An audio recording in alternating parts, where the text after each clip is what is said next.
Donc je vous disais, on est né dans les églises avec mon épouse. Moi, j'ai la chance d'avoir un papa pasteur. J'ai mes 2 beaux-frères pasteurs. J'ai 3 oncles pasteurs. On est pasteurisé dans la famille, c'est ce qu'on se dit en général, pour de vrai. Et la dernière chose que je voulais être, vous savez ce que c'était? Pasteur. Mais un jour, le Seigneur est venu me chercher.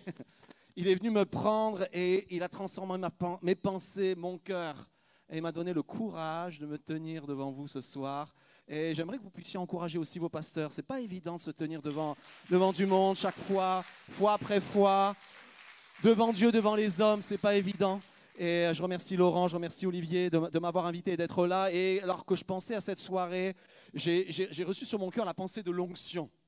Quand je vous ai entendu prier tous ensemble tout à l'heure, ça a touché mon cœur de voir que vous l'avez cette onction.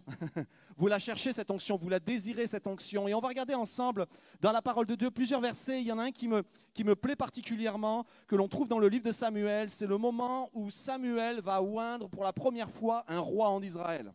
Et on va voir qu'il va y avoir un lien entre l'onction et le Saint-Esprit, entre l'onction et la transformation d'une vie. On regarde ensemble ces quelques versets qui vont s'afficher. Samuel prit une fiole d'huile qu'il versa sur la tête de Saül. Il l'embrassa et dit: l'Éternel t'a désigné par onction pour que tu sois le chef de son héritage. Et le verset dit par la suite: l'Esprit de l'Éternel viendra sur toi, tu prophétiseras avec eux, il nous est parlé de prophètes, et tu deviendras un autre homme. Et on voit dans ce texte extraordinaire que quand l'onction vient, ce n'est pas juste quelque chose de symbolique qui se verse sur la tête, il y a quelque chose qui se fait dans les cœurs. Il y a comme si c'était du ciel que Dieu déverse, et ce n'est pas comme si, c'est du ciel que Dieu déverse une huile sainte qui change la vie. Et j'aimerais vous parler de cela. Et vous savez, en fait, les premières fois où on entend parler de l'onction, on le voit dans l'Ancien Testament. Dans l'Ancien Testament, on donnait l'onction à plusieurs types de personnes, et notamment, par exemple, tout à l'heure dans le don, il y avait cela, il nous était parlé de sacrificateurs. On versait sur le souverain sacrificateur une huile qui le désignait comme celui qui avait été mis à part pour Dieu à travers le peuple afin de le servir. Et dans ce temps-là, l'huile était très spéciale. L'huile était tellement spéciale que c'était une recette que tu n'avais pas le droit de reproduire. Et que même le parfum de cette huile-là, tu n'avais pas le droit de le reproduire. C'était quelque chose de très particulier. Plusieurs textes nous parlent de cette onction-là. Il nous est dit que plus tard, enfin dans le livre de l'Exode, tu oindras aussi à Aaron et ses fils et tu le consacreras pour servir comme sacrificateur. Il nous est dit dans 1 Roi 19,16, tu oindras Jéhu, fils de Nimshi, pour roi en Israël. Tu oindras Élisée, fils de Shaphat, d'Abel-Méhola, prophète à ta place. Et on comprend que dans l'Ancien Testament, comme je vous l'ai dit, il y avait des personnes que l'on oignait et c'était assez rare, ça arrivait quelques fois par génération. Quelques fois par génération, on pouvait voir quelqu'un recevoir l'onction. C'était premièrement le souverain sacrificateur, secondo le roi et tertio, c'était le prophète. Les trois rois recevaient une onction. Et ça arrivait de temps en temps. Et cette histoire-là, ça peut vous sembler complètement déconnecté de notre actualité, mais peut-être vous ne le savez pas, mais l'année dernière, quelqu'un a reçu une onction. Quelqu'un a reçu une onction royale l'année dernière, filmée devant toutes les télévisions du monde. C'est le roi Charles III.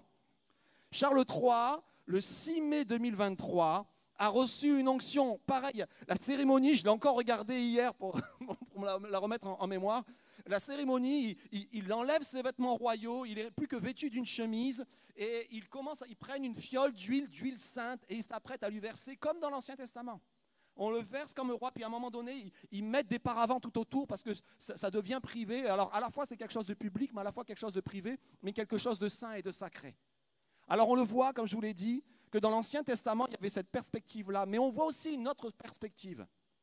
Dès le commencement des textes et des commencements du peuple d'Israël, on voit à un moment donné dans un texte que je n'ai pas affiché, mais je vous le raconte, c'est Dieu qui parle à Moïse et qui lui dit par rapport à la charge que tu as, Moïse. Je vais prendre un peu de ton esprit et je vais le répandre sur 70 anciens. Et Dieu va rajouter et de mon esprit que je vais répandre. Et le texte nous dit que sur ces 70 qui devaient venir, il y en a 2 qui ne viennent pas. Et la Bible nous dit qu'ils ne viennent pas, mais en même temps, quelqu'un vient prévenir Josué en disant les 2 qui ne sont pas venus, ils sont en train de prophétiser dans le camp. Et là, Josué est peiné et il va voir Moïse en disant Moïse, s'il te plaît, arrête-les, ils ne sont pas avec nous, ils sont en train de prophétiser dans le camp, ils ne sont pas avec nous, empêche-les. Et vous savez, la Bible nous dit que Moïse était un prophète aussi. Et Moïse va déclarer déjà pour la première fois à l'avance le désir de Dieu. Il va dire, puisse tout le peuple devenir des prophètes. Puisse tout le peuple recevoir l'onction.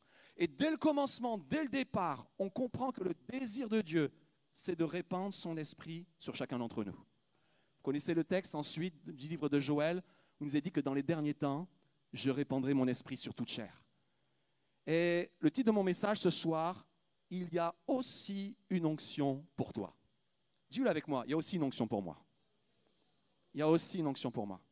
Et les amis, c'est ni plus ni moins que la même onction qui coulait sur les rois, qui coulait sur les souverains sacrificateurs, qui coulait sur les prophètes. Cette même onction qui arrivait, comme je vous le disais, peut-être une fois par génération, si on avait la chance de le voir, cette même onction, une promesse divine nous a été faite. Elle descendra sur ta vie. Elle viendra sur ta vie. Et il y a des textes merveilleux qui nous parlent de ça. Et mon premier point ce soir, l'onction révèle ton identité. Et je sais que toute la semaine, si je ne me trompe pas, la thématique était sur l'identité. C'est ça, hein? La thématique était sur l'identité. Bon, ok, je n'ai pas fait fausse route, je n'ai pas fait hors sujet, mais c'est bon. Et là, pour la plupart d'entre nous, on cherche notre identité. On la cherche ou on l'a cherchée. On se dit, Seigneur, qu'est-ce que tu veux de moi pour ma propre vie? Et si tu l'as cherché une fois, tu vas comprendre que tu as besoin de le chercher à chaque changement de saison. Tu as besoin de la chercher régulièrement en disant, Seigneur, qu'est-ce que tu veux que je sois? Qu'est-ce que tu veux que je fasse? Qu'est-ce que tu veux comment tu veux que j'agisse, Seigneur? Et qu'est-ce que tu veux faire avec ma propre vie? Et on cherche cette identité et j'aimerais te dire, cherche la promesse du Saint-Esprit. Parce que quand tu cherches la promesse du Saint-Esprit, tu vas comprendre que derrière la promesse du Saint-Esprit, Dieu va te révéler pourquoi il te oint. Regardez bien ce texte. J'aime ce texte, c'est toujours avec le prophète Samuel, mais là, c'est plus avec Saül, c'est avec David. Et Dieu parle à Samuel et lui dit, remplis ta corne d'huile et va, je t'enverrai chez Isaïe, le Bethléemite, car j'ai vu parmi ses fils celui que je désire pour roi. D'autres versions vont dire, j'ai vu un roi parmi ses fils. En fait, lorsque Dieu voit quelque chose dans ta vie, heureusement, il voit mieux que nous, hein, quand il voit quelque chose dans ta vie, il dit, tu as besoin de moi pour que cette chose soit révélée. Tu as besoin de mon esprit sur ta vie pour le réaliser, mais tu as besoin de mon esprit sur ta vie pour en être équipé, pour être équipé de tout ce que je veux te donner. Et regardez bien la suite. L'Éternel dit à Samuel, lève-toi, oins-le, car c'est lui. Samuel prit la corne d'huile et l'oignit au milieu de ses frères, et l'esprit de l'Éternel saisit David à partir de ce jour et dans la suite. À partir du moment où on commence à comprendre que le Saint-Esprit n'est pas une option, mais que le Saint-Esprit, j'en ai besoin pour ma propre vie parce que Dieu m'appelle à accomplir des œuvres. La Bible nous dit qu'il a préparé pour chacun d'entre nous des œuvres à l'avance afin que nous les pratiquions. Mais on ne peut pas les pratiquer sans lui. On peut essayer, mais ça ne marchera pas. On peut essayer et on s'épuisera. On peut essayer et on épuisera les autres. Et Dieu dit, j'ai préparé une portion de mon esprit sur chacun d'entre nous afin d'accomplir ma volonté, afin de comprendre qui je suis appelé à être, afin d'accomplir les œuvres que le Père me demande de faire. Et remarquez bien, Jésus lui-même, avant même d'entrer dans son ministère, le jour de son baptême, a été revêtu du Saint-Esprit afin d'accomplir les œuvres que le Père avait préparées pour lui à l'avance. Et si Jésus a eu besoin d'être rempli du Saint-Esprit, il a besoin de recevoir cette onction, qui peut-on prétendre nous-mêmes être en disant « moi, j'en ai pas besoin ». Moi, je n'ai pas besoin d'être renouvelé. Moi, c'est bon, je l'ai eu il y a 20 ans, je l'ai eu il y a 40 ans, j'en ai plus besoin. En fait, on en a besoin jour après jour, on en a besoin semaine après semaine. Et je sais, je ne suis pas en train de vous donner une leçon, j'ai entendu que vous étiez assoiffés, affamés, et pour plein de raisons. Le jeûne particulièrement, mais le jeûne crée une faim et une soif spirituelle dans notre vie. Et quand on jeûne et qu'on se tient à part pour le Seigneur, ce n'est pas juste par mérite, mais que Dieu nous envoie son esprit où il répond à nos prières. C'est comme si notre cœur est détaché des choses terrestres et aligné aux choses célestes. Alors on va regarder ensemble. En fait, cette onction, c'est une promesse. On l'a lu dans le livre de Joël, c'est une promesse. Mais ce n'est pas juste une promesse que les prophètes ont faite. C'est une promesse que Jésus a renouvelée aussi.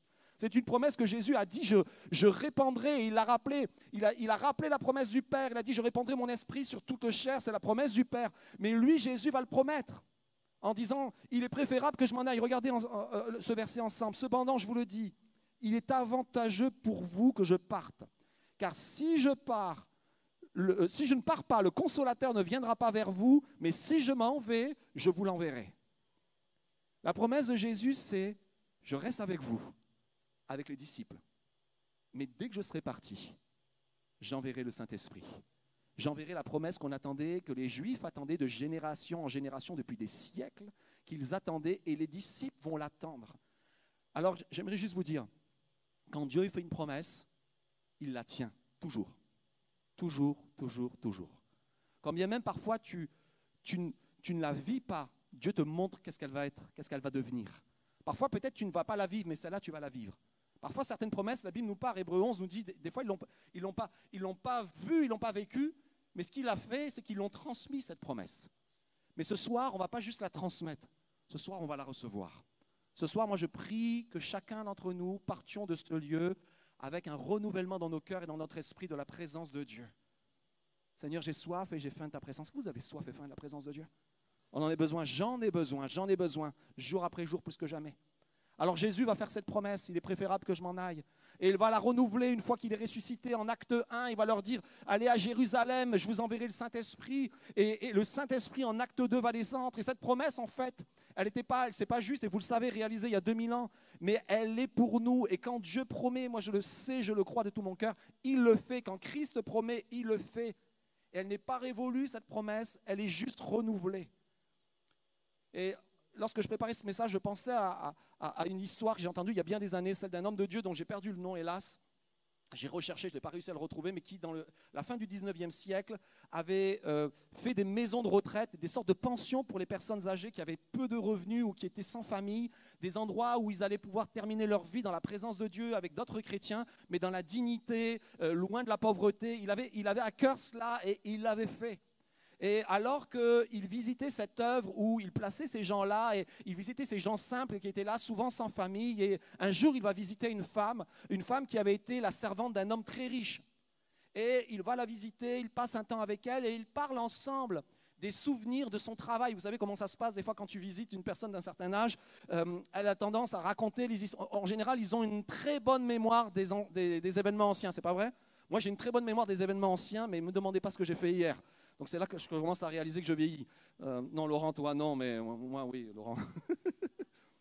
et là, il raconte les bons souvenirs qu'ils passaient ensemble et l'affection. Et cette femme raconte l'affection de cet homme qui avait toujours pourvu à ses besoins. Elle était à son service, mais il était vraiment généreux, plein de délicatesse envers elle et tout le reste. Et elle dit, il m'a même laissé un jour un mot. Et ce mot-là, ce merveilleux mot, je l'ai encadré et cette femme montre à ce pasteur le mot qu'elle a reçu. Regarde ce mot comme il est beau. Et là, effectivement, il voit avec toute mon affection et il voit une signature et il dit, mais ce n'est pas un mot ça. Ce n'est pas juste un mot avec toute mon affection. Il y a quelque chose derrière. Il demande la permission de retirer le cadre. Il retire le cadre, il sort le papier et c'est ce qu'on appelait un billet à ordre. Un billet à ordre, c'est l'ancienne façon de faire un chèque. Et dans ce billet à ordre, il y avait toute une part de son héritage qu'il avait confié à cette femme. Et cette femme l'avait gardé accroché sur son mur en disant « Quel merveilleux homme m'a laissé ce beau message pour moi, c'est beau, c'est merveilleux. » Vous êtes d'accord avec moi que parfois on fait la même chose avec les promesses du Seigneur? On les garde accrochés sur les murs en disant « Oh, c'est merveilleux comme le Seigneur m'a aimé. C'est merveilleux comme il m'aime. Il me laisse un petit mot gentil. » Mais on ne s'empare pas de la promesse pour la réclamer. Et derrière, il y a l'onction, il y a bien sûr la promesse du Saint-Esprit, et on va voir quelles sont les différentes dimensions du Saint-Esprit qu'on peut vivre pour nos vies. Et elles sont là, et c'est plus qu'un gentil mot du Seigneur, c'est plus qu'une gentille promesse. C'est une réalité que Dieu nous invite à vivre dans notre vie et à réclamer. En fait, il faut aller le réclamer. Il faut aller le réclamer. Réclame ton héritage. Réclame ton héritage. Alors, on va regarder. Et il y a des frontières, justement, qui parfois nous empêchent de réclamer notre héritage. Et des frontières sont, j'ai noté cela, les frontières sont parfois intérieures, elles sont à l'intérieur de nos propres vies, notamment dans nos cœurs, et parfois même dans notre héritage culturel. On a reçu, je sais que ce n'est peut-être pas le cas ici, mais j'ai visité de nombreuses églises, et je sais parfois que dans notre héritage culturel, la notion de Saint-Esprit, ce n'est pas trop génial. Parfois, on dit, ben non, ça appartient à une autre génération, puis tu es là dans une église qui pratique la vie de l'esprit, donc tu sais que c'est réel, mais peut-être dans ton cœur, tu dis, non, mais ça, c'est pas pour moi, c'est pour d'autres. Parce que dans ma culture, on m'a appris, ou dans ma famille, on m'a appris que finalement, non, ce n'était pas pour moi. Alors je respecte, je suis là, mais ça ne me concerne pas. J'aimerais te dire, ça te concerne. Je veux te dire, ça te concerne. Je veux te dire, c'est aussi pour toi. Parfois, dans les frontières qui sont là et qui m'empêchent de progresser, ou en tout cas de réclamer une plus grande part de son esprit, il peut y avoir ce qu'on appelle des expériences négatives. Ça arrive, des expériences négatives. Le fait que, des fois, dans des moments de prière, tu aies vécu ou tu as entendu des gens autour de toi qui se sont mis à crier, à hurler, ça peut arriver, dépendant, parce que des fois, c'est émotionnel aussi, le moment où on reçoit cela. Et toi, tu t'es dit dans ton cœur, ah non, non, moi, je ne veux pas être comme ça. Ah non, non, moi, ça me fait peur. Ah non, non, moi, je suis de nature discrète, je suis de nature délicate. Ah non, moi, je ne veux pas. Je sais que, par exemple, ma maman est une personne très discrète. Mon père est très sociable. Mon père, vous le mettez dans un endroit, 5 minutes après, il connaît tout le monde. Il est extraordinaire pour ça. Mais ma mère, elle, on peut la poser, elle va être discrète, personne ne s'en apercevra et tout ça. Et elle était dans les premiers temps de la Pentecôte. Ma mère a 89 ans, bientôt 90 ans. Et elle a vécu les premiers temps en France et tout ça. Elle a vécu ces moments-là. Et elle me disait que elle, lors des grandes réunions où il y avait les visions du Saint-Esprit, elle était à dire, ah non, je veux pas que ça m'arrive. Je veux pas que ça m'arrive, ça me fait peur, c'est pas qui je suis.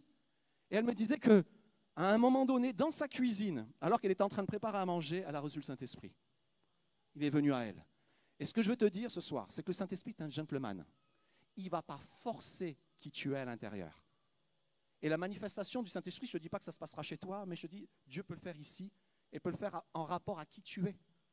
Et sois relax, sois en paix. Il ne va pas te forcer, il ne va pas te brusquer. D'ailleurs, un verset nous dit que l'esprit des prophètes est soumis aux prophètes. Tu auras même le contrôle.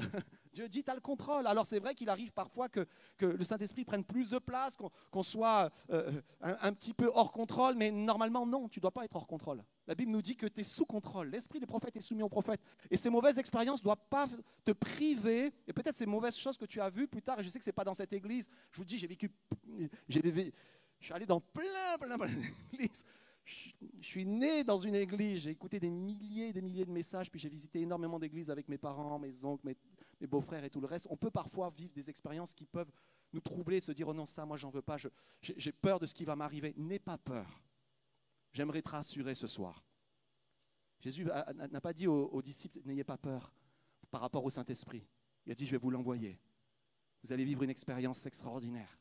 Vous serez changé dans un autre homme, une autre femme. Il y a quelque chose que je veux faire dans ton cœur. Donc, n'aie pas peur. J'aimerais te dire aussi que le baptême dans le Saint-Esprit n'est pas un symbole, c'est pas un grade en fait. C'est pas, ça y est, moi je suis baptisé dans le Saint-Esprit ou j'ai plusieurs dons dans le Saint-Esprit, donc j'ai un certain niveau spirituel. Ça n'a aucun rapport. La Bible nous dit que c'est des dons. Et vous savez ce que c'est un don? C'est que tu ne le mérites pas la plupart du temps, sinon c'est un salaire. Si tu le mérites, c'est un salaire. Si tu ne le mérites pas, c'est un don. C'est une grâce imméritée. Le Saint-Esprit est une grâce imméritée. Qui sommes-nous pour être oints comme les rois ont été oints? Pour être oints comme les sacrificateurs ont été oints? Pour être oints comme les prophètes ont été oints? Qui sommes-nous? On n'est rien que ceux qui ont réclamé les promesses du Seigneur. Et Dieu te dit, c'est aussi pour toi. Dieu te dit, je veux te le donner, je veux te le transmettre. Alors, ce n'est pas une question de grade, c'est une question de grâce, c'est un don. Autre obstacle parfois et autre chose qu'on a réalisé, c'est qu'on a cru que le baptême dans le Saint-Esprit, c'était un substitut à la croissance spirituelle.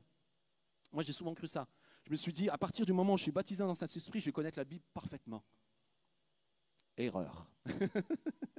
Ça ne remplace pas une vie où tu vas apprendre jour après jour. Ça ne remplace pas une dimension de croissance spirituelle.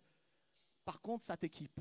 Par contre, ça te donne du discernement. Par contre, ça t'affûte, ça te donne des sens spirituels. Autant tu as des sens physiques, autant le Saint-Esprit vient sur ta vie et te donne des sens spirituels. Alors, qu'est-ce que Dieu cherche? Dieu cherche une disposition de cœur. Et cette disposition de cœur, c'est quoi? C'est je crois dans les promesses divines et je les invite à devenir réalité dans ma vie. Est-ce qu'il y a des gens qui croient aux promesses divines et qui veulent croire que ce soir, ces promesses-là, elles ont peut-être été réalité il y a encore quelques années, mais elles peuvent être à nouveau réalité aujourd'hui dans ta vie. Et elles peuvent peut-être prendre, comme Paul le dit, encore plus de place. Paul dit, c'est bien le baptême dans le Saint-Esprit, c'est bien le parler en langue, c'est formidable. Il dit, mais il y a le don de prophétie aussi. Il y a le don de foi, il y a le don de guérison, il y a les paroles de connaissance, vous les connaissez, il y en a une multitude. Et Dieu dit, je veux t'équiper. Je veux t'équiper. Tout à l'heure, notre sœur dans le don spirituel parlait d'être équipé au combat. Comment le Seigneur nous équipe? À travers ses dons. Il nous équipe à travers ses dons pour partir à la bataille. Pourquoi? Parce que la guerre est une guerre spirituelle. Et qu'est-ce qu'on a besoin d'avoir dans nos vies? Les dons spirituels. Pas simplement pour notre propre vie, mais pour tous ceux qui sont autour. Alors oui, Dieu cherche une disposition de cœur et il ne disqualifie personne. Il cherche et vous savez quoi? Il nous invite même à cette disposition de cœur. Je me suis aperçu tout à l'heure que j'avais oublié ma Bible en partant. Donc j'utilise mon téléphone. Vous me pardonnez si j'utilise mon téléphone? Je ne sais pas, peut-être. Quelques-uns me pardonnent. Est-ce qu'il y en a au moins un qui me pardonne? Ok, merci. Regardez ce que dit Jésus. Quel père parmi vous, si son fils lui demande un poisson, lui donnera-t-il un serpent au lieu d'un poisson? Ou bien, s'il demande un œuf, lui donnera-t-il un scorpion? Si donc vous, tous mauvais, ça va, il me connaît alors, tous mauvais que vous êtes, vous savez donner de bonnes choses à vos enfants, à combien plus forte raison le Père Céleste donnera-t-il l'Esprit Saint à ceux qui le demandent? En fait, Dieu dit, cherche-le. Et si tu le cherches et si tu le demandes, l'Esprit Saint, ce verset, il est pour l'Esprit Saint. Je vais te l'envoyer. Si toi, comme papa ou comme maman, tu sais donner de bonnes choses à tes enfants, à combien plus forte raison, moi qui suis dans le ciel et qui t'aime, et qui suis ton Père, je veux donner de bonnes choses à ta vie. J'ai ces choses-là pour toi, pour ta vie. Alors j'en reviens pour la deuxième chose que Dieu cherche. En fait, il y a une disposition de cœur, mais aussi une direction. Et c'est quoi cette direction-là? C'est un cœur tourné vers la louange et l'adoration de celui qui nous a fait la promesse. Lorsque Jésus va se retrouver avec une femme et qui va avoir tout un conflit avec cette femme. J'aime beaucoup ce passage-là, c'est un de mes passages préférés dans les Écritures, c'est Jean 4, le récit de la Samaritaine. Il y a tout un débat que cette femme va amener vers Jésus en disant, voici le lieu où vous devez adorer, nous on adore là, vous adorez là. Et elle est en train d'essayer de mettre Jésus dans une guerre de lieux pour adorer. Puis Jésus va lui dire, non, c'est plus une question de lieu, c'est une question de cœur. Dieu cherche des adorateurs en esprit et en vérité. Voici ce que Dieu cherche, des adorateurs en esprit et en vérité. Donc ce n'est pas une question de lieu, mais pour le Saint-Esprit, c'est une question de cœur. Il cherche des cœurs tournés vers la louange et l'adoration. Et tout à l'heure, je vous ai partagé le récit de Saül, qui a reçu l'onction, et exprès j'ai sauté une partie du verset. Mais dans le texte, il nous est dit, Samuel annonce cela en disant, l'Esprit de l'Éternel viendra sur toi, tu prophétiseras avec eux et tu deviendras un autre homme. Mais de qui il parle? En fait, il parle d'une troupe de prophètes. Regardez bien avec moi, c'est le verset qu'on voit juste avant. Il nous est dit, en entrant dans la ville, tu rencontreras une troupe de prophètes qui descendent du haut lieu, précédés du luth, du tambourin, de la flûte, de la harpe et qui prophétisent. Ce soir, il manquait juste la flûte et la harpe, on avait le tambourin, on avait le luth. Et qu'est-ce que le prophète Samuel est en train de raconter? Le prophète Samuel est en train de raconter que quand Saül va aller dans cette place, il va voir des gens qui descendent d'un lieu d'adoration. Et comment ils descendent de ce lieu d'adoration? Ils descendent encore en adorant. Et comment ils adorent? Avec des instruments, des chants, et ils se mettent à prophétiser. Et il nous a dit que c'est là que c'est en train de se passer. Et qu'est-ce que je suis en train d'essayer de vous dire? C'est de vous dire que le Saint-Esprit et l'effusion du Saint-Esprit pour nos vies, c'est au cœur de l'adoration. C'est le cœur, c'est l'adoration.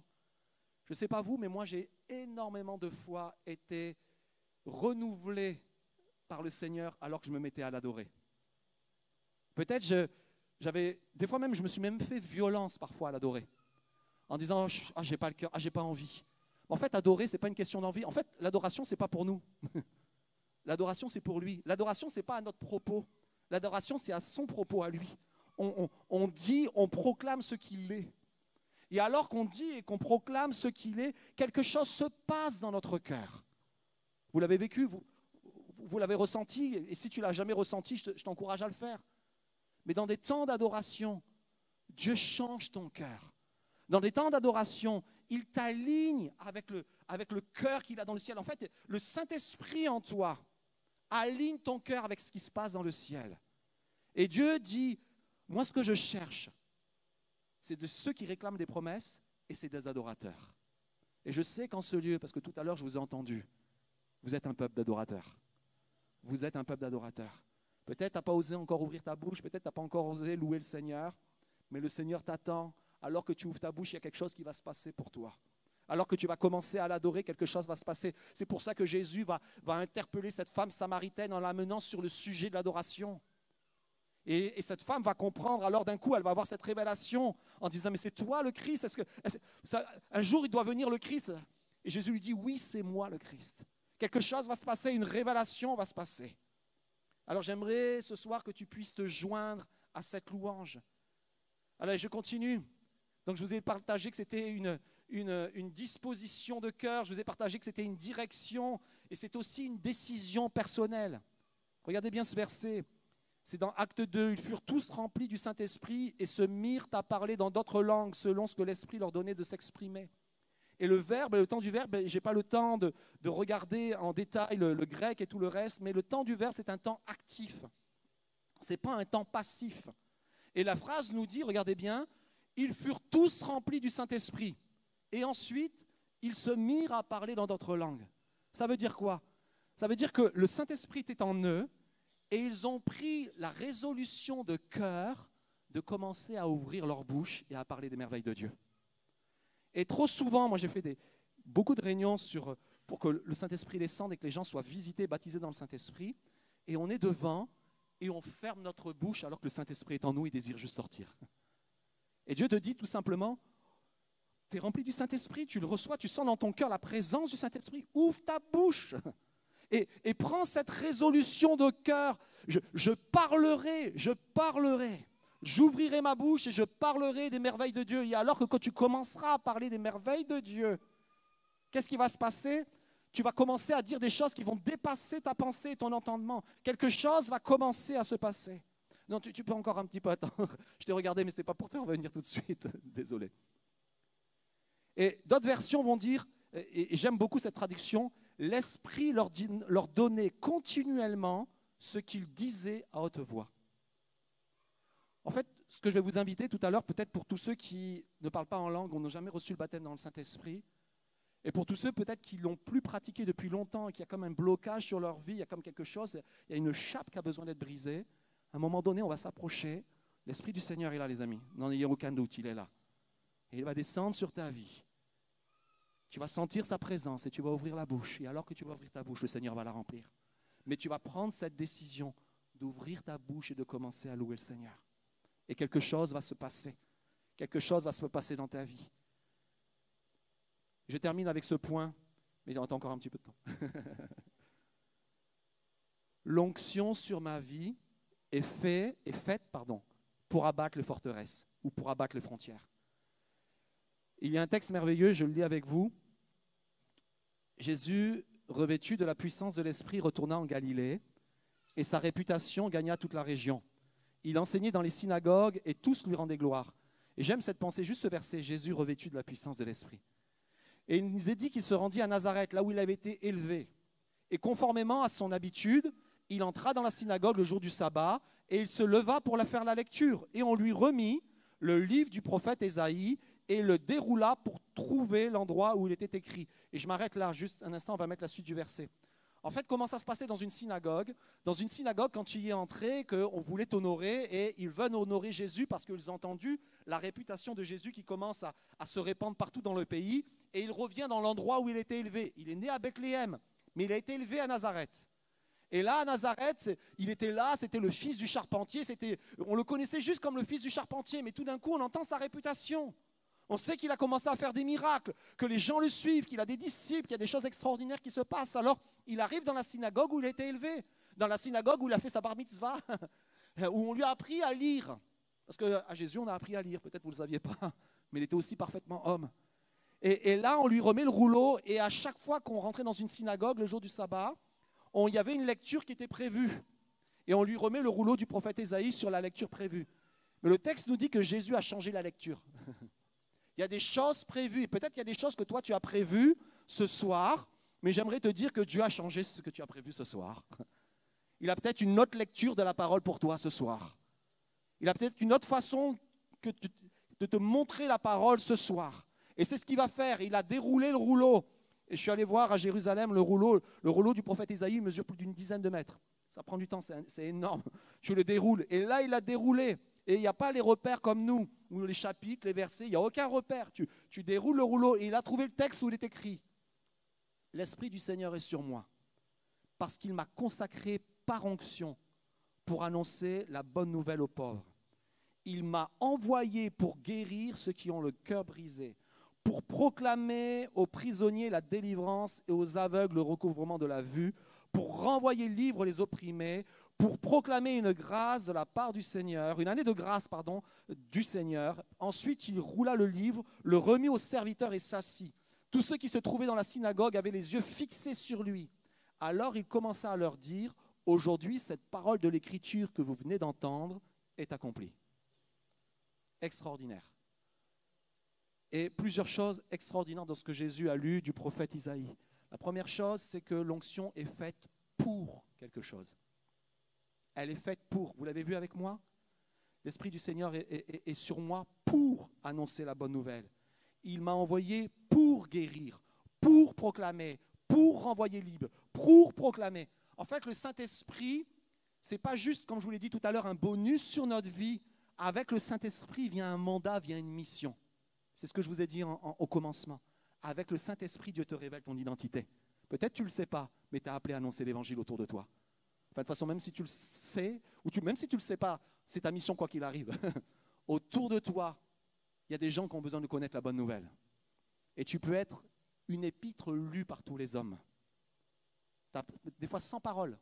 Sans parole. Je me souviens je vais faire une petite digression, mais je me souviens quand j'ai commencé mon ministère à Nice, j'ai pris l'église et l'église était assez petite, donc j'avais un travail à côté. Et j'étais informaticien et j'allais en clientèle et le directeur de la société pour laquelle je travaillais il m'avait demandé qu'est-ce que je faisais dans la vie. Donc j'ai dit, écoute, je suis pasteur. Et là, il a dit, attends. Tu dises rien du tout à aucun client. Je dis, ok, pas de souci, je ne témoignerai pas à aucun client et pas de problème. Mais j'avais un collègue qui était avec moi. Et ce collègue, j'ai eu l'occasion de lui témoigner et ce collègue a donné son cœur au Seigneur. Et ce qui était extraordinaire, c'est que lui témoignait à tous les clients. Moi, je disais rien, mais il témoignait. Et je me souviens que, notamment, un client, une cliente, était venue me parler en disant « Moi aussi, je suis chrétienne, j'avais remarqué quelque chose, est-ce qu'on peut prier ensemble ?» Et ça nous arrivait des fois de prier ensemble dans le temps du travail, dans le temps de pause pour justement son patron, dans le cadre du travail. C'était juste extraordinaire. Tout ça pour te dire que Dieu, même si on t'empêche de parler, Dieu veut se servir de toi. Tu n'as pas besoin d'avoir une grande révélation pour savoir que Dieu veut se servir de toi pour toucher ceux qui sont autour de toi. Pas besoin d'une grande révélation. Tu n'as pas besoin d'une grande révélation pour savoir que Dieu veut toucher ton cœur afin de voir ceux qui ont besoin de sa parole. Tu n'as pas besoin d'une grande révélation pour sentir le Saint-Esprit qui parfois est attristé, le Saint-Esprit qui veut faire du bien autour de toi. Tu n'as pas besoin d'une grande révélation. Par contre, tu as besoin de saisir que oui, Seigneur, j'ai besoin de toi. Alors oui, le Seigneur veut briser les frontières. Et l'onction est sur ma vie pour abattre les frontières du fatalisme et de l'impossibilité. J'aime cette parole où il nous est dit pour annoncer une bonne nouvelle aux pauvres. En fait, la première mission, il a dit, vous savez, dans l'aspect de la pauvreté, j'en parlais tout à l'heure avec les gars dans la voiture, il y a toute une perspective de fatalisme et de résignation qui te dit, je suis dans la pauvreté, je ne m'en sortirai jamais. Je suis dans la pauvreté, il ne m'arrivera jamais rien de bon. Je suis dans la pauvreté, ça sera toujours les autres qui auront la bénédiction, ça ne sera jamais moi. Et il y a cette pensée d'être enfermé là-dedans, et ça peut être la pauvreté relationnelle, ça peut être une pauvreté financière, ça peut être une pauvreté professionnelle. La pauvreté, elle peut prendre différentes dimensions. Et Dieu te dit, premièrement, à toi en premier, j'ai reçu l'onction pour t'annoncer une bonne nouvelle. Quelque chose va se passer dans ta vie. Ça va être brisé, ces choses-là. La résignation est brisée, je vais briser la résignation, je vais briser ces choses que tu dis, c'est impossible qu'il m'arrive quelque chose de bon. Je veux te dire, Dieu a prévu de belles choses pour ta vie. Parce que Dieu a une bonne nouvelle à t'annoncer. Et les choses que Dieu fait, elles sont bonnes. Elles sont bonnes. Elles sont bonnes. La deuxième chose, et je vais inviter, cette fois, merci d'avoir été patiente et attentive. Et je vais inviter les musiciens à s'approcher. Et la deuxième chose que Dieu veut faire, c'est qu'il veut briser les frontières et les murailles du désespoir et du chagrin. Peut-être certains parmi vous ont un cœur brisé par des événements qui sont arrivés, qui ont meurtri ta vie. Tout à l'heure, on va chanter un chant. On va avoir un temps de prière et on va chanter ce chant qui nous dit que Dieu est le Dieu des miracles. Vous connaissez ce chant-là? Il est le Dieu des miracles.